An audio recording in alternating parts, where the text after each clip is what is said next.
For my last blog, I decided to do a video instead of writing. I've done some pieces that have been pretty intense in terms of my healing from complex trauma and complex PTSD and chronic illness. Experiencing my father's passing this year.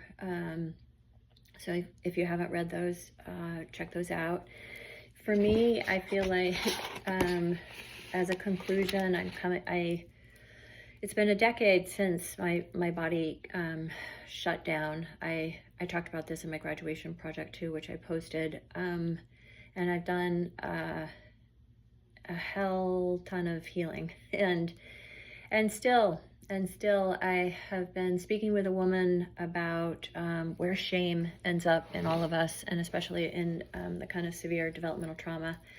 And I think that might be the next piece for me, doing some really deep work with nervous system and parts to sort of get at this shame and really get to some of the more limiting and toxic beliefs, some really toxic voices that I still have in my head. I've always said that I was sort of raised by a superego, and voices that are very unpleasant and that I deal with every day, and to some extent probably will be, because they're massive protective parts.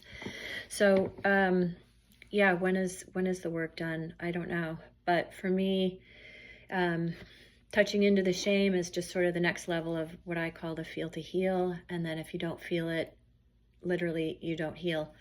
And until we find that alchemy with the part who is very burdened with the feelings. And I think shame is a really interesting one and culturally very avoided.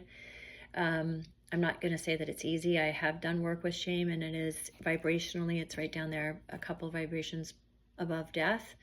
It's intense. But again, in my sort of my obsession to get people to recognize their own pain, it's important that we do this. And it's not easy. And I think in the world that we live in, it's especially not easy, because we're definitely not told that we are our own healers and we are our own leaders. And that is absolutely the opposite of what we hear these days. And I think that's one reason why it takes, I think Magdalena in our group has been talking about this in terms of why people are so reticent. She's working with a cohort of people who I believe, work in sort of high-powered jobs. They're internationals, maybe working in international organizations in Brussels. And it's kind of like people here in Washington, a lot of degrees, a lot of education, and not very in touch with these parts that we're carrying, and the pain, the traumas, the wounds, whatever you want to call it. Like I said, I call it the psychic closet. We all have things in our psychic closets.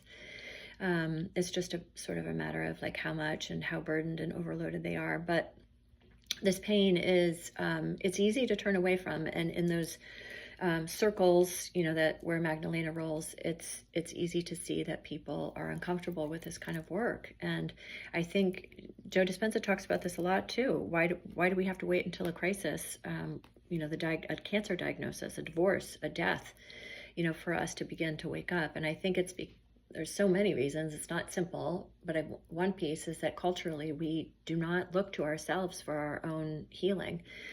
And so I want to wrap this up. So I think that those initiations aren't necessarily terrible things. To get sick, to have to go through something difficult, to wake up, to see that there's so much more here. And that's what happened to me. And it wasn't, it was hard because I didn't know what had happened to me. So that made it trickier. But here I am, and I'm on this side of things, and I'm looking forward to my career as a breath worker. And I know that I will keep reflecting what I know and keep speaking about it. And I'm so grateful to Megan and Ben and to Breathing Space that you gave me this opportunity and this modality. It's absolutely beautiful. Thank you.